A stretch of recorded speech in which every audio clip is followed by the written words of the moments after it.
जगदीश सुधीश भवेश विभो परमेश परात्परभूतपितं प्रणतं पतितं हतबुद्धिबलं जनतारणतारयतापिततम्। जब जब महाभारत की बात की जाती है तब तब अभिमन्यु का नाम महान योद्धा के रूप में की जाती है। आखिर मरते हुए अभिमन्यु के कान में कर्ण क्या कहा था? इस सवाल का जवाब जानने के लिए इस वीडियो को पूरा जरूर देखें, जिससे आपको पूरी जानकारी मिल सके। और मित्रों, कहा भी जाता है आधी अधूरी जानकारी विष के समान होती है। और हाँ मित्रों, वीडियो को लाइक और सब्सक्राइब जरूर कर लें और बेल आइकन को जरूर दबाएं, जिससे हर वीडियो का नोटिफिकेशन सबसे पहले आपको मिल सके।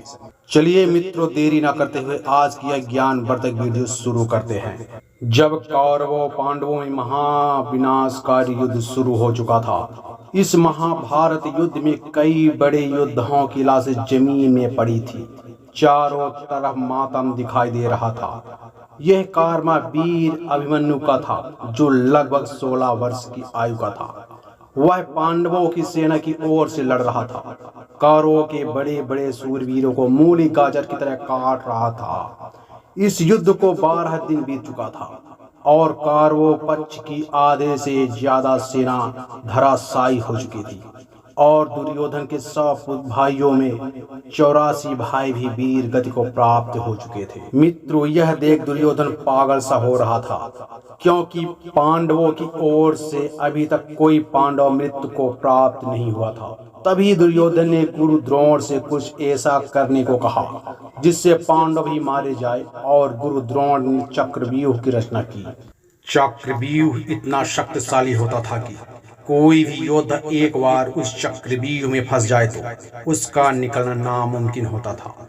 कौरवों की ओर से सभी ने एक योजना बनाई थी कि अर्जुन को इस चक्रव्यूह में फंसाया जाए और चारों तरफ से हमला करके अर्जुन को मार दिया जाए और पांडव अपने आप ही युद्ध हार जाएंगे। लेकिन उस चक्रव्यूह में अर्जुन तो नहीं फंसे, लेकिन अर्जुन का पुत्र अभिमन्यु उस चक्रव्यूह को 7 द्वार तोड़ते हुए चक्रव्यूह के अंदर तक पहुंच गया था। उधर भगवान शिव के खास वरदान के कारण जयद्रथ ने चारों पांडवों को चक्रव्यूह के बाहर ही रोक दिया था और अंदर नहीं घुसने दिया था। जैसा कि हम जानते हैं कि अभिमन्यु ने अपने माता सुभद्रा के ही गर्भ में चक्रव्यूह की रचना और अंदर प्रवेश के लिए उन 7 द्वारों के बारे में ही अपने मामा श्री कृष्ण से सीख लिया था।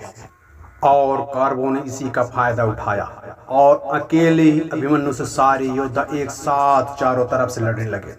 जहां पर गुरुद्रोण, कृपाचार्य, कृतवर्मा, दुर्योधन, शकुनी, कर्ण और दुशासन भी एक साथ अभिमन्यु से युद्ध कर रहे थे, लेकिन अकेले अभिमन्यु ने सभी महारथियों को घायल कर दिया था। उसी समय दुर्योधन के पुत्र लक्ष्मण और अभिमन्यु के बीच भी युद्ध हुआ था, जहां अभिमन्यु ने लक्ष्मण का सिर एक ही बाण से धड़ से अलग कर दिया था। यह देख दुर्योधन अत्यंत क्रोधित हो उठा और कर्ण से गुजारिश की कि सूर्यास्त होने से पहले इस बालक को हमें मिलकर मारना होगा। अभिमन्यु ही एक ऐसा योद्धा था जो 8 से ज्यादा योद्धाओं का एक साथ परास्त कर दिया था। उन्होंने कहा, हमें इस रथ को ही तोड़ देना चाहिए, और सब मिलकर अभिमन्यु के रथ को तोड़ डाला और अभिमन्यु नीचे गिर गया।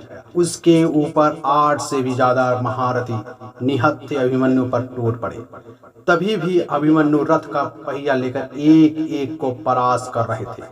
तभी सभी महारथियों ने एक साथ अभिमन्यु के ऊपर बाणों की वर्षा करने चालू कर दिया, जिससे अभिमन्यु लहूलुहान होकर जमीन में गिर पड़ा। तभी कर्ण अभिमन्यु के पास जाकर उसके छाती पर तलवार से वार करने लगा और उठाकर तलवार पीठ में घुसेड़ते हुए कर्ण से अभिमन्यु ने कहा, हे वीर अभिमन्यु, संसार के सर्वश्रेष्ठ धनुषधर बनने की प्रतिस्पर्धा सिर्फ और सिर्फ मेरे और अर्जुन के बीच में थी, लेकिन तुमने आज इतना पराक्रम दिखाया कि मैं चकित रह गया।